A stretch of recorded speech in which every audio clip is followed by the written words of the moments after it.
Sir थोड़ा अपना परिचय दीजिए, डेजिग्नेशन दीजिए। मैं अभिजीत राय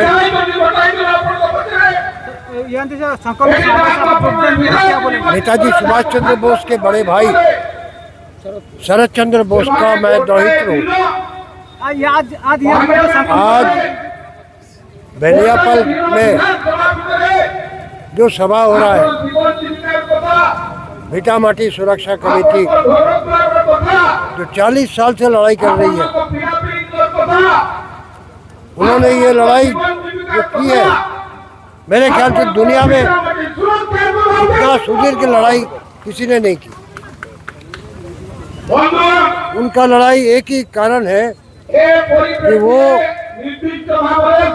वायुमंडल दूषित होने से वो रोकना चाहते हैं, ताकि यहाँ के बच्चे, यहाँ के बढ़ते हुए नौजवान वो सुख की सांस ले सके, निर्मल हवा का सांस ले सके।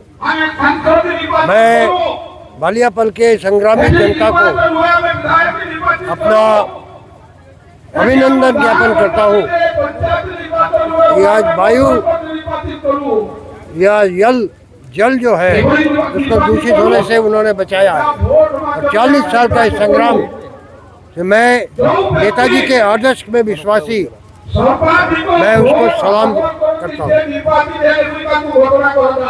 आज भारतवर्ष का जो अवस्था है, भारतवर्ष बहुत क्षेत्र में आज विदेशियों के पास में बिक चुका है। इसका कारण क्या है?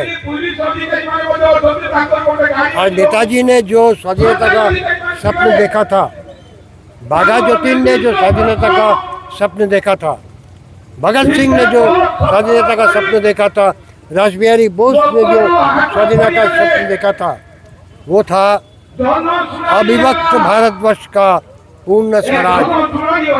पूर्ण स्वराज का मतलब राजनीतिक स्वाधीनता, अर्थनैतिक स्वाधीनता और सामाजिक स्वाधीनता। क्या वो आया? 40 साल में वो नहीं आया। हमको राजनीतिक स्वाधीनता मिली, लेकिन नहीं हमको अर्थनैतिक स्वाधीनता मिली, नहीं हमको मिली सामाजिक स्वाधीनता। इसीलिए आज भी धर्म के नाम में जो लड़ाई हो रहा है, जात पात के नाम में जो लड़ाई हो रहा है, ये लड़ाई हम समर्थन नहीं करते। जो लड़ाई नेताजी ने कभी नहीं समर्थन किया, बाघा ज्योतिन ने कभी नहीं समर्थन किया, भगत सिंह ने नहीं समर्थन किया, रासबिहारी बोस ने नहीं समर्थन किया। लेकिन आज हम देख रहे हैं इतिहास के पन्नों से इन लोगों का नाम पोंछ दिया जा रहा है। हमारा एक ही दावा है, भारतवर्ष का स्वाधीनता संग्राम का जो इतिहास है वो ठीक से लिखा जाए और पाठ्य पुस्तक में वो उसको लिपिबद्ध किया जाए। जब तक ये नहीं होगा, हमारा संग्राम चलेगा, चलता रहेगा।